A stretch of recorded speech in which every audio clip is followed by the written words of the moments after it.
সময় press conference করব এই মুহূর্তে আপনাদেরকে বলছি না, এখানে আমাদের মঞ্চে আমরা প্রথমে পিটিশনারদের সঙ্গে আলোচনা করব বিষয়গুলো, তারপর 4:30টার সময় আপনাদের সঙ্গে আমরা বসবো প্রেস কনফারেন্স। সরকার তো 31 মের মধ্যেই জারি করতে হবে। অনেক কিছু বিষয় আলোচনা হয়েছে, অনেক কিছু বিষয় পরিষ্কার নয়, ডিটেল আমরা এখন বলছি না। আমরা সবাই সামগ্রিকভাবে আপনারা কি সন্তুষ্ট আলোচনায়? আপনারা যা চাইছিলেন তা পূরণ হচ্ছে? বিষয়টা এক কথায় বলা সম্ভব নয়, এটা আলোচনা সাপেক্ষ ব্যাপার আছে। আমরা ফাইনালি 4:30তেই বলবো। আপনারা পরীক্ষার নোটিফিকেশন নিয়ে কিছু জানতে পেরেছেন বা আপনাদের দাবি ছিল? আলোচনা, হ্যাঁ অবশ্যই সেটা আলোচনা হয়েছে। এখন সদর্থক নগর্থক এটা এখনই বলছেন। আমাদের যারা আছে, যারা চাকরি হারার যোগ্য শিক্ষক শিক্ষিকা যারা আছে, তাদের সঙ্গে প্রাথমিকভাবে আমরা একটা আলোচনা করে নেব। বৈঠকে শিক্ষা সচিব ছাড়া আর কেউ ছিলেন? সেক্রেটারি ছিলেন, প্রিন্সিপাল সেক্রেটারি এবং সেক্রেটারি দুজন ছিলেন। আর আপনারা 6 জন। মানে আর কোনো বৈঠকের সম্ভাবনা আছে নতুন করে? আপাতত সেই বিষয়ে কোনো আলোচনা হয়নি, মানে নেক্সট কোনো দিন মানে বসা হবে কিনা। বিকাশ ভবনে চাকরিহারা শিক্ষকদের সঙ্গে শিক্ষা সচিবের যে বৈঠক ছিল, সেই বৈঠক কিছুক্ষণ আগেই শেষ হয়েছে। চাকরিহারা শিক্ষকদের যে প্রতিনিধি দল তারা গিয়েছেন, তারা বেরিয়ে এসেছেন।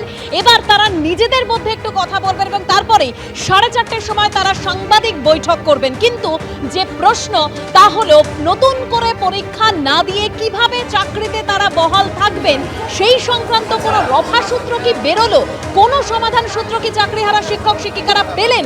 আর এই শিক্ষা সচিবের সঙ্গে যে তারা বৈঠক করলেন, তাতে কি তারা সন্তুষ্ট? কারণ আমরা জানি 31শে মের মধ্যে এসএসসি কে নতুন করে নিয়োগ প্রক্রিয়ার জন্য বিজ্ঞপ্তি প্রকাশ করতে হবে, এরকমই আদালতের তরফে নির্দেশ রয়েছে। সরাসরি চলে যাব, দুই প্রতিনিধি আমার সঙ্গে এই মুহূর্তে রয়েছেন। একদিকে কৃষ্ণেন্দু অধিকারী রয়েছেন এবং অন্যদিকে ঐশী মুখোপাধ্যায় রয়েছেন। প্রথমেই কৃষ্ণেন্দু। দেখো, প্রথমে তোমায় ছবিটা দেখাই যে আমরা বিকাশ ভবনের বাইরেটা আছি। সেখানে চাকরিহারা শিক্ষকরা তাদের নিজেদের মধ্যে বৈঠক করছেন এবং কিছুক্ষণ পরে তারা সাংবাদিক বৈঠক করে তাদের অবস্থান এবং তাদের আন্দোলনের ভবিষ্যৎ কর্মসূচি তারা ঘোষণা করবেন এবং সেই বক্তব্য তারা নিজেদের মধ্যে আলোচনা করছেন। কিন্তু সেটা কি আজকে তারা সন্তুষ্ট হলেন বা তারা যে প্রশ্নের চেয়েছিলেন সেই জবাব কি তারা পেলেন, সেটা কিন্তু এখনো পর্যন্ত আমরা সরকারি সূত্রে জানা যাচ্ছে সেটা স্পষ্ট নয়।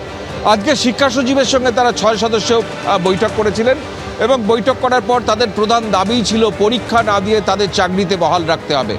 কিন্তু যেটা সরকারি সূত্রে জানা যাচ্ছে যে সরকারের তরফে এটা স্পষ্ট করা হয়েছে যে আইনে যেটা পারমিট করবে তার বাইরে কিন্তু সরকার যাবে না এবং আইনজ্ঞের পরামর্শ নিয়ে আইনজ্ঞ যেটা বলবেন সেটাই কিন্তু সরকার তা বলবৎ করবে।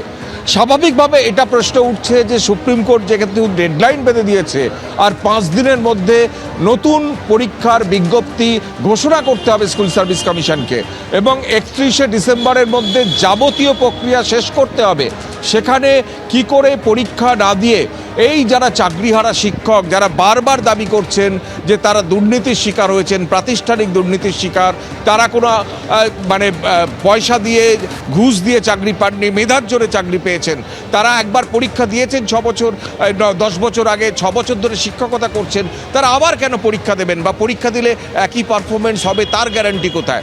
অর্থাৎ তারা পরীক্ষা না দিয়ে তাদের চাকরিতে বহাল করতে হবে, কারণ দায় তাদের নয়, দায় সরকারের, সরকারকেই দায় নিতে হবে। কিন্তু যেটা স্পষ্টভাবে আমরা জানতে পাচ্ছি যে সরকারি তরফে এমন কোনো সুস্পষ্ট নির্দেশ বা সুস্পষ্ট প্রতিশ্রুতি তারা পাননি।